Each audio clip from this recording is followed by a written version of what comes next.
Ravi de vous retrouver sur Arte pour ce nouveau numéro du Dessous des cartes. Aujourd'hui, direction la Norvège, dans la péninsule de Fosen, à l'ouest du pays.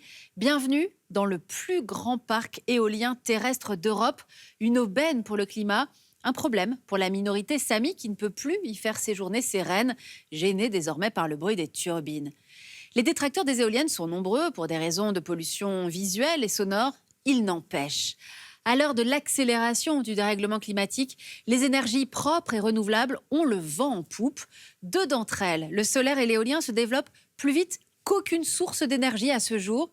L'occasion pour nous de vous proposer un tour du monde des éoliennes et autres panneaux photovoltaïques de la planète. Une nouvelle industrie bonne pour le climat et qui fait aussi, vous allez voir, les bonnes affaires de la Chine en particulier. Sortons nos cartes. Et commençons par prendre la direction de l'Inde. En plein désert du Rajasthan se développe depuis 2015 l'un des plus grands parcs solaires au monde. Il s'étend sur 56 km² avec des panneaux fournissant une capacité totale de 2,25 gigawatts, soit plus que 2 réacteurs nucléaires et assez pour 1,3 million de foyers indiens. Chaque panneau de polysilicium convertit la lumière en courant continu, puis, via un onduleur, en courant alternatif. Résultat, peu d'émissions de CO2. Une aubaine pour l'Inde, dont les 3/4 de l'électricité dépendent toujours du charbon. À présent, direction le Danemark, champion de l'éolien, qui assure 58% de son électricité, record mondial.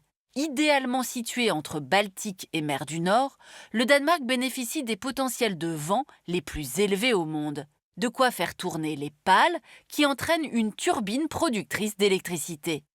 En 1891 déjà, Poul Lacour, l'Edison danois, avait inventé la première éolienne industrielle. Un siècle plus tard, le Danemark inaugurait le premier parc éolien en mer ou offshore, désormais sa spécialité.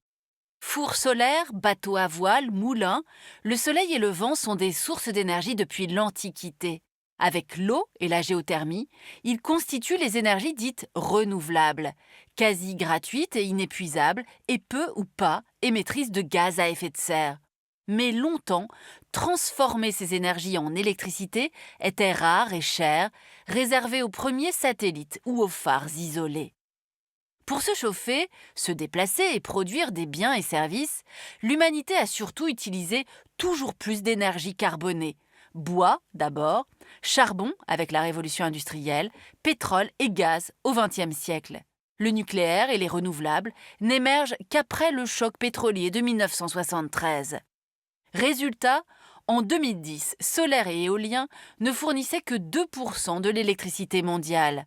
Mais depuis, les investissements massifs des États et entreprises lancés dans la transition énergétique ont multiplié la part de cette production par 7 en 13 ans. Et en 2028, solaire et éolien devraient fournir 1/4 de l'électricité mondiale, selon l'Agence internationale de l'énergie.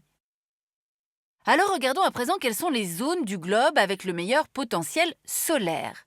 Nord et sud de l'Afrique, Moyen-Orient, ouest des Amériques. Le potentiel éolien, lui, se dessine le long des côtes de l'hémisphère sud et près des côtes de mer du Nord, du Groenland, du Canada et en Extrême-Orient. Mais pour produire, encore faut-il pouvoir ou vouloir investir. Voici en jaune les pays produisant moins d'1% d'électricité solaire et en bleu ceux produisant moins de 1% d'électricité éolienne. Certains grands pays pétroliers ou gaziers, comme la Russie ou le Turkménistan, semblent peu intéressés. Et dans toute l'Afrique, où se trouvent la plupart des pays à faible revenu, on trouve hélas moins de 1% des capacités mondiales en solaire et éolien, faute d'investissement. A l'inverse, regardons maintenant les bons élèves. Les 41 États où éolien et solaire fournissent déjà plus de 15% de l'électricité.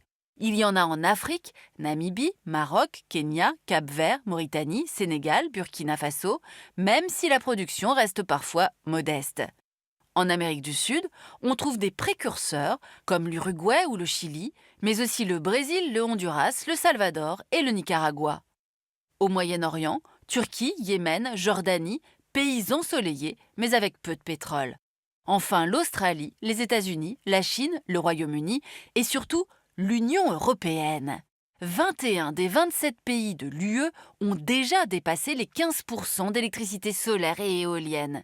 Et alors que Bruxelles ne cesse de renforcer ses exigences en électricité verte, 9 États ont déjà dépassé le seuil des 33% grâce au soleil du sud et au vent du nord. Un des leaders incontestés, c'est l'Allemagne. Elle a mis les bouchées doubles pour décarboner ses industries, remplacer le nucléaire après Fukushima en 2011 et le gaz russe depuis la guerre en Ukraine.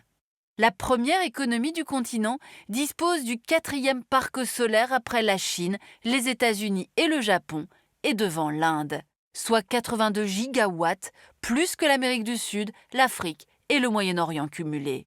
Son parc éolien atteint 70 gigawatts. C'est le 3e pour le terrestre, derrière la Chine et les États-Unis, comme pour l'offshore, derrière la Chine et le Royaume-Uni. A contrario, la France est en retard sur ses objectifs nationaux et européens. Son parc offshore actuel à Saint-Nazaire, Fécamp et Saint-Brieuc n'en est qu'à ses débuts et certains développements futurs sont contestés. Même si son mix électrique reste très décarboné grâce au nucléaire. L'offshore, justement, est en plein boom dans l'UE.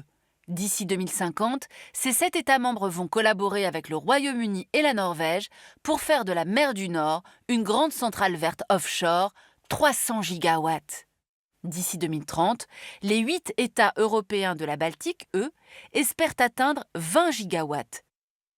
Pour cela, le Danemark veut construire 2 îles énergétiques. Celle au large du Jutland comptera 600 éoliennes en 2040 avec une capacité de 10 gigawatts.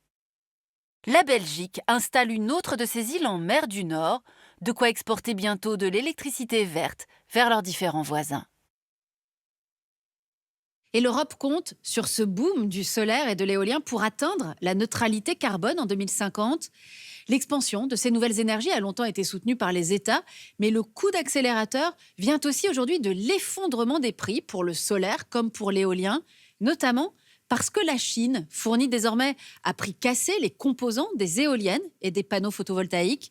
Alors voyons comment Pékin, dans ce domaine, a pris une longueur d'avance. En termes de capacités installées, pour le solaire et éolien cumulé, les plus grandes puissances sont la Chine et les États-Unis, suivis de l'Allemagne, on l'a vu, l'Inde et le Japon. Pékin veut en effet atteindre la neutralité carbone en 2060 et Washington en 2050. Pour cela, les 2 premières économies mondiales doivent verdir au plus vite leur électricité, produite encore à 60% avec du gaz et du charbon. Côté États-Unis, la bascule est en marche. Les capacités en solaire et éolien atteignent déjà 287 gigawatts, presque le double de l'Allemagne. Et l'Inflation Reduction Act, l'énorme plan de réindustrialisation de l'administration Biden, a injecté des centaines de milliards de dollars de subventions publiques pour développer ces technologies jusque dans des États pétroliers ou républicains comme le Texas, la Floride et le Kansas. Quant à la Chine, les renouvelables sont au cœur de son industrie et de sa vision politique. Son mix électrique ne compte certes que 9,4% d'éolien, surtout au nord, et 6,2% de solaire, surtout à l'est du pays, là où se concentre la population.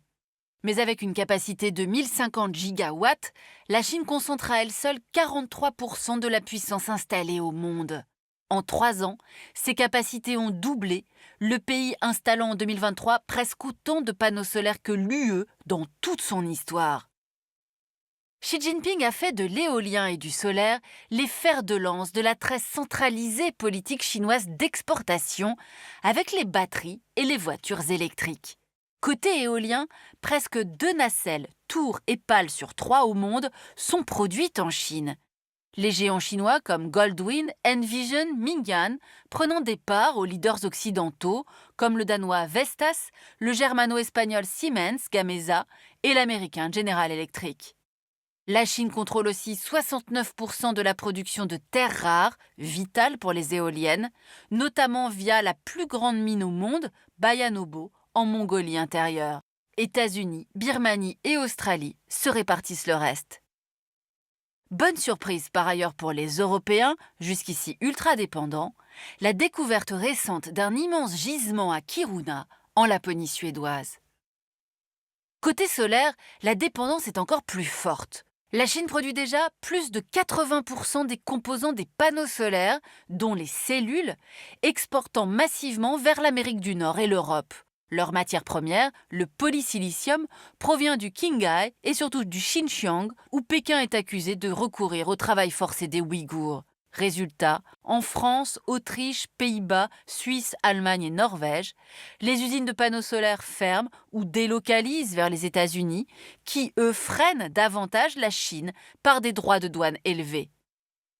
Le risque, remplacer la dépendance de l'Europe au pétrole et au gaz, énergie du XXe siècle, par une nouvelle dépendance aux technologies chinoises, solaires et éoliennes, les énergies du XXIe siècle. Voilà pour ce tour du monde des éoliennes et autres panneaux solaires, un enjeu climatique dont vous aurez compris également la dimension géopolitique.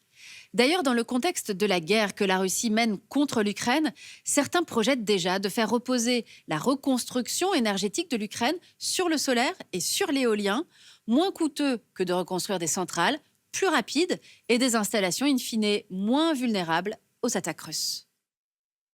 Pour aller plus loin, cet ouvrage signé Emmanuel H, Géopolitique des énergies, 40 fiches illustrées pour comprendre le monde, aux éditions Erol.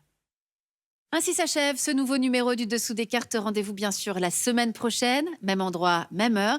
Et d'ici là, n'oubliez pas, arte.tv et nos réseaux sociaux pour retrouver l'ensemble de nos vidéos. Et puis pensez à vous abonner à notre newsletter. À bientôt.